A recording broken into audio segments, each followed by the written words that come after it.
Smoke City. He shot, dude. You freaking hammered him. I know.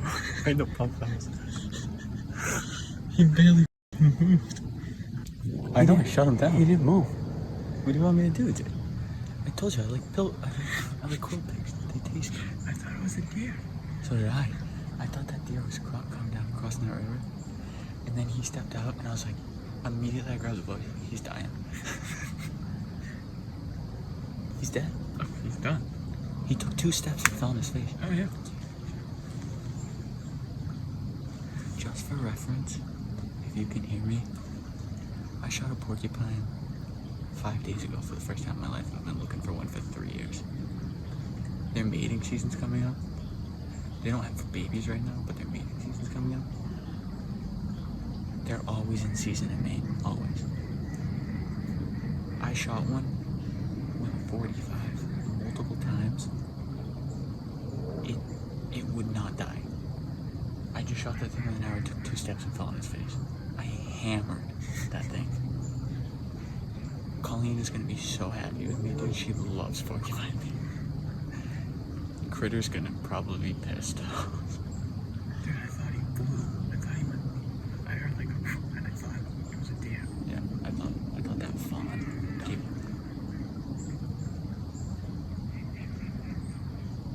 I thought that fawn gave like a half-ass blow. Yeah, that's what I thought. And then he stepped out and he was fucking when I heard him. Oh man.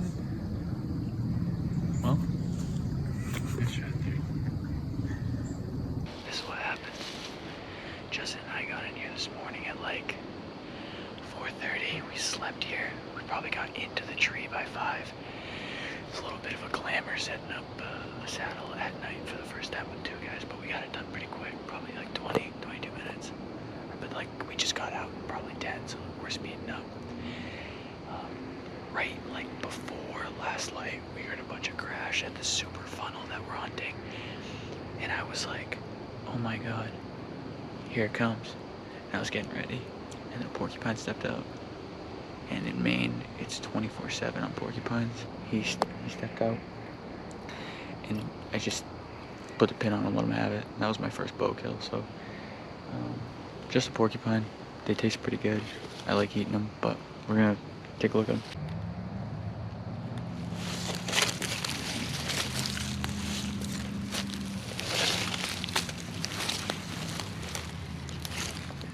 That's the exit one. Yeah. Here's the broadhead on the way out. This is the tip. Yeah. And there you I go. don't think it gets better than that.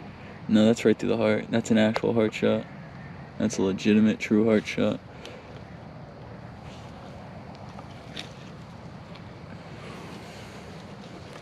You smell them? Oh yeah. That's a defense mechanism. Hey, Critter. I don't think you're gonna want that one back, bud. I borrowed broadheads from my neighbor because I ordered some new ones and they hadn't come in yet, so he let me borrow a couple of these. These are dead meats. I think they did the job. This is an old porcupine, dude. Look at the size of the It's got claws some on it. thickness to him. Look at the size of the claws on it. Look at that one. Holy crap.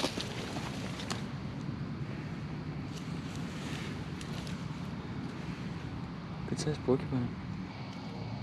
That's a big stab rabbit. Dude, that's a very, very big porcupine. Alright, we're gonna pack her up. Wow. Straight past her, right in the heart. Good shot. Pack her up and take her home. Just get her out and butcher her when we get home. This is even bigger than the last one I shot. And the last one I shot was well over 22 pounds. This is a very big animal. Alright guys. Well, not the deer that we came for, but didn't leave skunked, so a little bit of content for you guys and a little bit of meat for me. I really like eating them. If you slow cook them with, if you slow cook them in a crock pot with 1 can of chicken noodle soup for like 8 to 10 hours, they're golden. So check that out if you ever get one. Alright, see you guys next time.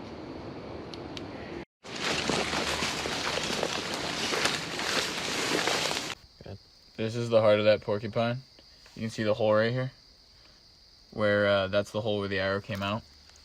This is the heart, and we have not done anything to this heart at all. This is exactly how it was when we pulled it out. And that's why it died within 5 feet of where I shot him.